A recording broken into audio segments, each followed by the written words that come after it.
How was the last, I guess, week and a half since we last saw you?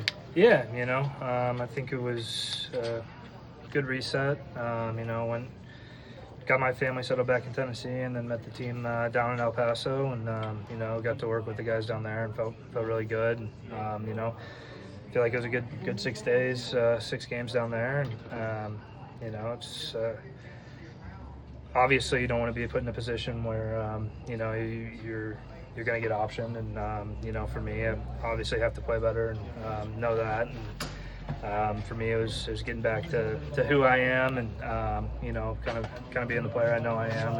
And did a lot of just searching in the Bible and in Scripture, and I look at Romans 12:12, where it's kind of rejoice and hope, and that's obviously for the future, and be patient in tribulation, and constant in prayer. And I felt like the last 10 days I really bought into that, and so that's where I'm at currently. And I think another point of scripture is I kind of read in Genesis, and I think it's 19:26, and Lot's leaving the city, and his wife turns back on the past, and she's turned to salt. And for me, I think that's the biggest thing here is I can't look back at the past. I can't change the past, and we're gonna move forward and be the player I know I can be.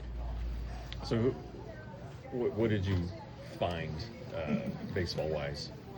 I think there's some stuff with my moves that I needed to work on, and I feel like I got that right. But at the end of the day, a lot of it's effort level, and not trying to do too much, and not trying to I think for me it's I have a tendency to think too much about what the guy on the mound's doing to me rather than what I'm going to do to the guy on the mound. And so I think getting out of that mindset of what's he going to throw, rather than hey, let's be Jake Berger in this box and go forward.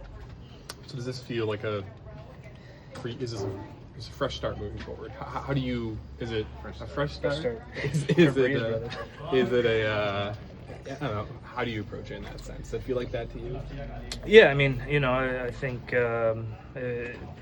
CY and I had a good conversation when I was getting optioned, just about what he sees from me and expects from me, and I took that in stride. I didn't take this whole thing as a negative thing. I think it's a positive thing, and for me, that's who I am, and that's what I strive to be throughout life. Is taking everything in stride, and taking it with joy and positivity. And so for me, feel like it was a good 10 days or so of reset and getting back to Jake Berger, and fresh start, but I think it's just getting back to who I am. What did CY say about what he sees in you and expects from you?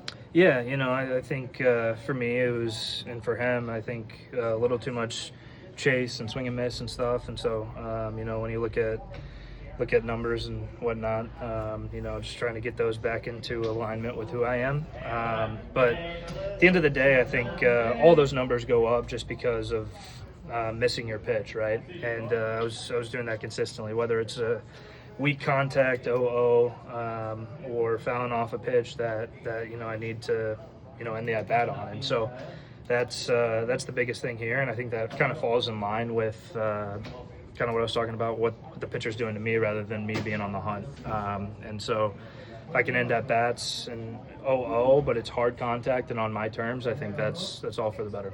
We talked with Justin Bealey the other day. He said, they'd seen progress with you in AAA, and he felt like a big part of it was just like having confidence, seeing the ball hitting the outfield grass. Just what did that kind of give you? Yeah, for sure. I mean, I can sit here and say I've lined out 6 or 7 times, and if those fall for doubles, I think it's a different conversation. But I don't view it as that. I think everything happens for a reason, and obviously you get a little confidence when you see some balls hit the outfield grass. But I know myself, and I take pride in knowing myself, and my move definitely wasn't right, and it was kind of out of whack, too big, and trying to do too much. I think those are all recipes for not a lot of success.